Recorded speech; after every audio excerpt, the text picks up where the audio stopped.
again. This is Com385 Sports Talk. I'm your host, Brandon Kahila, and this is our sports expert, CJ. Hey, how you doing? Doing good.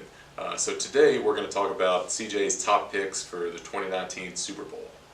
Yeah, for the 2019 Super Bowl, of course, last year we had the Eagles defeat the Patriots in a thrilling Super Bowl winning fashion.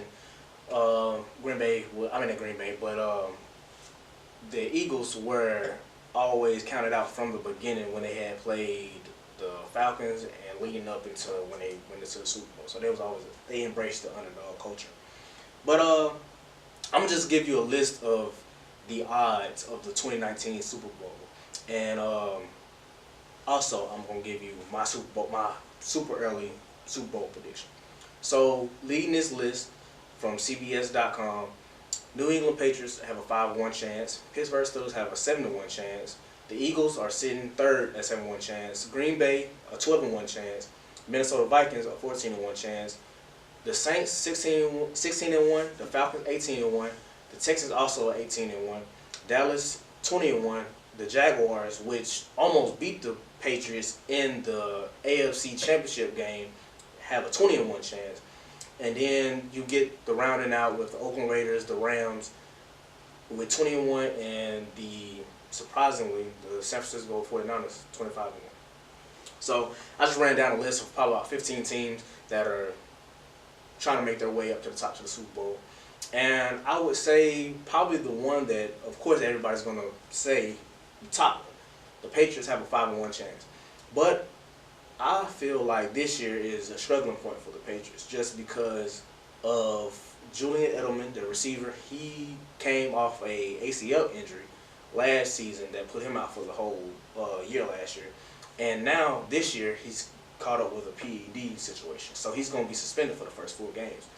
Also, you traded away your big playmaker in Brandon Cooks to the Rams. So he's not there. So now you only have Ron Gronkowski, the tight end, and you have Chris Hogan at the wide receiver position. We have a lot of other guys that are not, as adequate to play the wide receiver position as skillfully as Edelman or Amendola, which is down in Miami.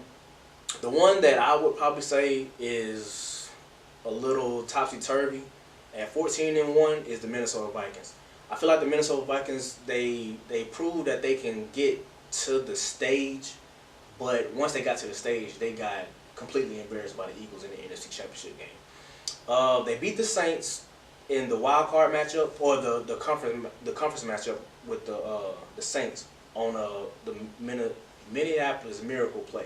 If you don't know what the Minnesota Miracle play is, then just look it up on YouTube. It was an amazing play. It was like a 15 out route to Stephon Diggs, one of the top receivers, and basically the safety came in and he missed him and he scored a touchdown on the last play. But the Vikings sitting at 14-1, I feel like their odds can be a little bit shot up into the 7-1 range, right behind the Patriots and the Steelers. But I feel like that can be a team that can get in the Super Bowl and surprise a lot of people this year with the signing of Kirk Cousins, making him a $100 million man over 5 years. He's gonna made his money, and he's gonna prove to his team that he can be that guy for the next couple to few years. So the Vikings have proven that they can make it to the playoffs, but they always fall short. What will the Vikings have to do this year if they want to take that extra step? Well, I feel like the Vikings don't have to do anything. They have a top 3 defense. The thing that they need to hope that happens is Dalvin Cook's health. Their running back, Dalvin Cook, he had an ACL injury that he only played like the first few games of the season and he was out. But at the same time, with the Vikings having a top 5 group at the offensive line position, they were able to have Latavius Murray and Jerick McKinnon step in right away and serve their purpose without a doubt. So I feel like Dalvin Cook, with Jerick McKinnon now going to the 49ers, I feel like Dalvin Cook has now had to step in that position, which he's fully capable of doing, and be an elite running back right off the bat if this offense wants to click and get moving in the right fashion, because the defense is going to hold their head up the stick. They've been doing it all season, and they can continue to do it in the 2018-2019 season. So the New England Patriots are once again the top pick to go on to the Super Bowl this year. What are other teams going to have to do to beat that team and keep them out of that top spot? Well, if you want to beat the Patriots, you really have to play a pretty perfect game. And Tom Brady, as long as he's quarterback for the New England Patriots, and Bill Belichick is the coach for the New England Patriots, they're always going to have a chance to get to the Super Bowl. So first of all, you have to really just play your game and do your part. You can't go into a game against the New England Patriots trying to outthink what they're thinking. You have to just stick to your guns and minimize your mistakes. That's the way to beat the Patriots right off the bat. So what is it about the combination of Brady and Belichick that make them such a formidable team for their opponents? It's all about mind with them. It's more about, it's not the players that you have, it's everybody bonding to what we're doing. It's a whole culture with them. Robert Kraft, the owner of the Patriots, trickling down to Bill Belichick, the coach, and the coaching staff to the players, Tom Brady leading the players. It's all about everybody buying into the process of the New England Patriots.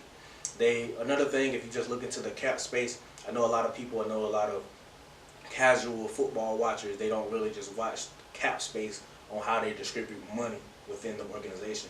And if you look at the way they distribute money, it's not one player getting an excessively high, rate of pay. Other teams, like, that's just like the Steelers sitting second on this list. They have a situation where their running back, Le'Veon Bell, he's guaranteed, like he's probably a top 2 running back. But they're sitting in a situation where they have to pay him a lot of money, and they already paid Antonio Brown, which is another top 2 receiver that they already paid money to. So they're sitting in a situation where they're getting divided by money. So if you just look at the cap space, the Patriots, they don't really spend a lot of cap here. They sign veteran guys here for, league minimums or minimal deals and everything like that. So they really keep everybody under the cap, and they really distribute their money well to, get to the big stage and let Tom Brady just do his thing on the biggest stage, period. Well, it sounds like it's going to be an exciting season this year, so we can't wait to see what happens. Once again, this has been Com 385 Sports Talk. I'm your host, Brandon Cahill. And I'm Christian Gilbert, the sports analyst expert for Com 385. Thanks for hanging out with us, guys.